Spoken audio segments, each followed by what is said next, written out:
Now let's talk about graduation. First of all, I would tell you this. I love graduations, y'all. Like I will geek out about graduation. When I was in college and all my fraternity brothers who were older than me graduated, I went to almost every single one.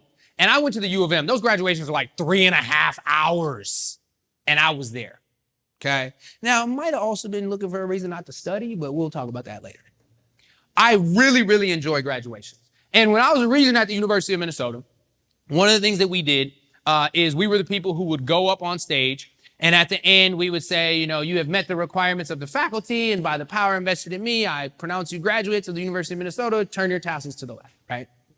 And there were about 25 graduation ceremonies every year, and we split them up. So I did about 3 every year. This one's actually at University of Minnesota Morris.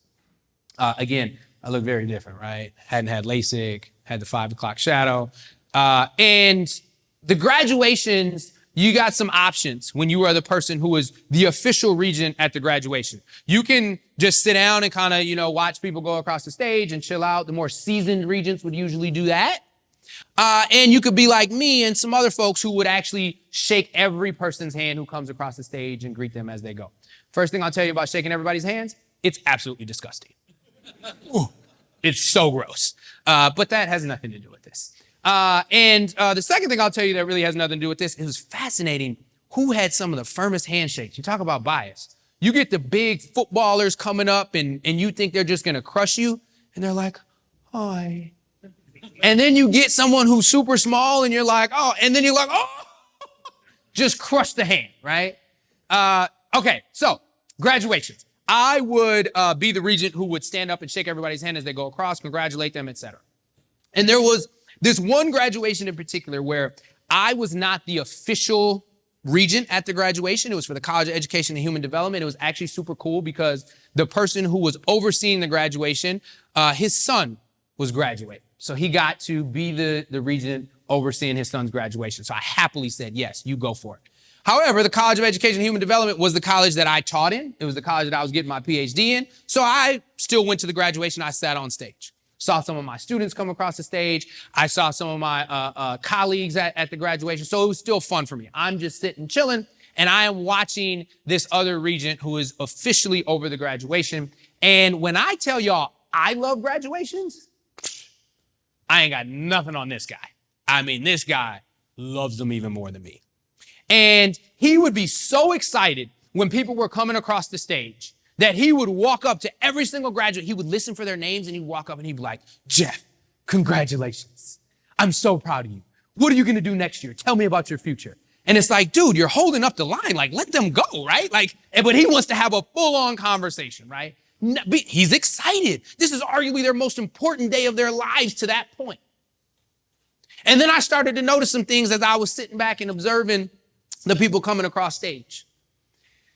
And I looked to the stairs as somebody was coming up and I said, uh-oh. She's got on a hijab. What's he going to do? Her head's wrapped. I think she might be Muslim. She might not want to shake his hand. Uh-oh. And I'm just waiting and I don't know what to do. And out of excitement, no ill intent, not a bad actor, the regent did the same thing that he did with everybody else. He went in and he said, hey, Fatima, congratulations. What are you going to do next year? And it happened again and again and again and again. And I'm sitting there the whole time like, oh. And so after the graduation, I had a conversation with the staff people at the regent's office. And I said, hey, we got to talk about what to do in situations like this because this is a dynamic that we have to figure out what should happen and what shouldn't. And what I told them was when I would oversee these graduations and I was the person shaking hands, I would also pay attention to the stairs to who's coming up on stage. And when I saw someone who I thought potentially may not want to shake my hand, whether it was because of religious beliefs or cultural differences, I did something ever so slightly different. I just wait. I'd greet them with a hello, and I would let them make the choice of whether or not they wanted to shake my hand. And what I noticed was in that moment where the person was going in for the handshake, we put folks in a situation in front of 10,000 people where they have to make a decision. Do I run the risk of embarrassing this person who I don't know but clearly has some power, or run the risk of violating my cultural and religious beliefs? And it's not a good situation to be in. And so by that ever so slight of a difference of allowing them to choose whether or not they wanted to shake the hand, everything shifted. Now, what I found is that the majority of the time they would shake my hand. And if they didn't want to, they would typically put their heart on their hand, which I would return. And we'd give a little acknowledgement, some eye contact, and they'd walk across stage.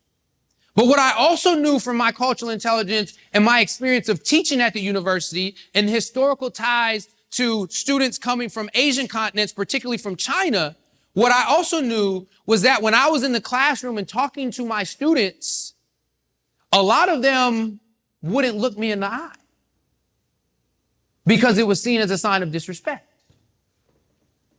And a lot of them, if I were to try and shake their hands in the classroom, they actually wanted to bow instead to show a level of respect. And so here's what we learned when we then started asking our staff people to say, can you give us some guidance on this, right? Can you give us some guidance on this? We found all kinds of things. Number one, people got sweaty hands. And they're embarrassed by it. They don't want to shake your hand. Some people hate being on the stage. And their number one concern is getting across that stage as quickly as possible. And the only reason they're up there is because their family wants to see them up there. We learned or relearned that, again, some people want to bow when they walk across the stage and not shake your hand. Some people are OCD. Some people have fear of germs. Told you I was nasty, right? And so the entire dynamic shifted around graduations, where what we started to do was to allow the graduate to decide how they wanted to be greeted when they walked across the stage. 90% of the time, people shook our hands. 10% of the time, they didn't. But a simple piece of cultural intelligence to know that some people might want to bow, some people might want to put their hand on their heart. And a simple shift in the behavior and the action based on those first three facets of cultural intelligence can completely change the dynamic of that interaction.